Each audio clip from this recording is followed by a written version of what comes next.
You know, what's wrong with this picture? We're in sequestration where we can't spend any money, and yet it's okay to spend a whole bunch of money on a new war. We've got something like 21 million homes that are vacant and 3.5 million homeless. You know, it's a bad picture. Jim Summers, Vets of Peace. Thank you. Good afternoon. Thanks for hanging in. I'm going to make this short, partly because so many people have said already what I had to say. But I want to give you my credentials. 40 years ago, I was in a war. I was a hospital corpsman. I walked around this plaza here in my dress blues in heat like this.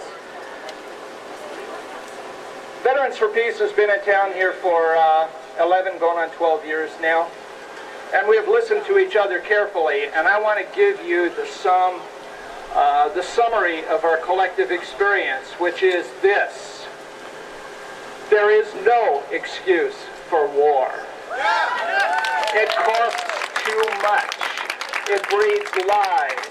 Now, I could quote some of my fellow chapter members who are here on this topic with their personal experience, but I'm going to quote an old veteran that you may have heard of before. He was in World War II, and those voices are mostly silent. This veteran is dead, too.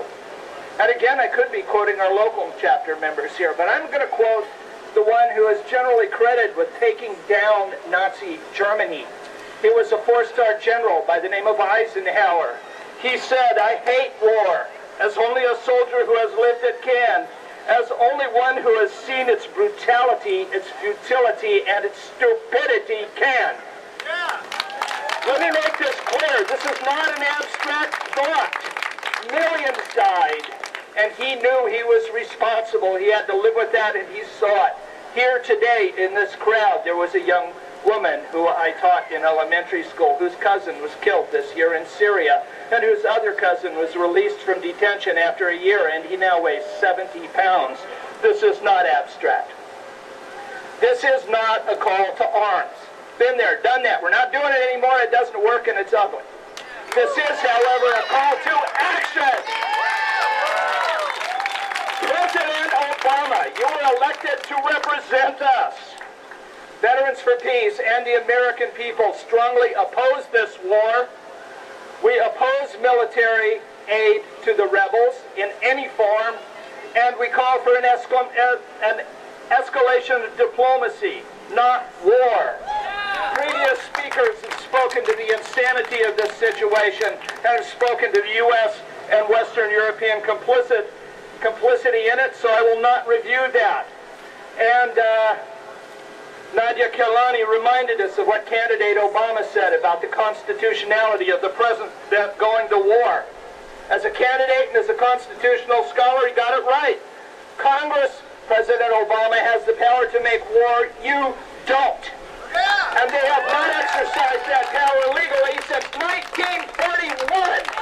All of these endless wars are illegal. And you, by prosecuting them, have committed a crime. You, sir, are a war criminal. Get back your Nobel Peace Prize. The Kerry-Briand Pact in 1928 and the UN Charter in 1945 made the actions that we contemplate illegal. And might I remind you, President Obama, that the Constitution states that treaties that we have signed and ratified are the law of the land. You are obliged to obey them. You swore to.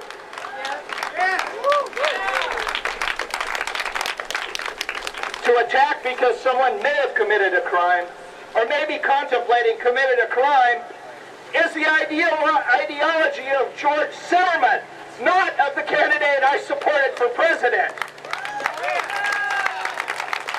I have a special word as a veteran for John Kerry. You should be ashamed of yourself. You are a combat veteran and a leader of Vietnam veterans against the war. You helped call us back to sanity, and now you're leading the charge in the other direction. Show some of the courage and integrity of your youth. We're calling you out. You want to be president that bad? Here's a message to the members of Congress in San Diego that represent us. Senators Dianne, Feinstein, and Barbara Boxer, I'm talking to you. Juan Vargas, Susan Davis, Darrell, Issa, Duncan, Duncan Hunter, I'm talking to you. Congress, and only Congress, has the power to make war, and they do it by a declaration of war. David Cameron cited the will of the British people. He said that Parliament was reflecting the will of the people when they refused to go along with his agenda of attacking Syria. Congress, that's what you were elected to do. Thursday, I stood on a bridge with other folks, with some of you, over a crowded rush hour freeway with signs opposing the war in Syria. For 2.5 hours, the people of San Diego honked and waved and cheered their support. No, there was opposition. I saw 4 or 5 one-finger salutes. And thousands of people supporting it. Now I have a message for you who are standing here. Take action, make your voice heard. Contact the president. They really do listen. They count. Contact your Congress people. Organize rallies like this one. Somebody said it was good to see so many young people at a rally. This was a young people's rally. It started Tuesday night with 3 people who saw there wasn't anything else going on. Us old people came to a young person's rally, not the other way around. Organize, organize, organize. Join the Peace Resource Center, the San Diego Coalition for Peace and Justice. Come on. San Diego Veterans for Peace, as a veteran member or as an associate member. We have associate members here who are clearly not the ladies' auxiliary. Join us. Resist. Learn to do nonviolent direct action. That is the weapon of the other superpower. One of the problems with weapons, with violence, and we in Veterans for Peace know this, is besides being unimaginably ugly, morally repugnant, and expensive, is it doesn't work. If we could fight our way to peace, we'd have peace. So, let's take our country back from the war profiteers. Let's hold our representatives more accountable to the people who elect them than to the people who fill their campaign chests. Be they General Atomics or Lockheed Martin or Northrop Grumman or Halliburton, whoever the hell they are. Take it back, it's ours!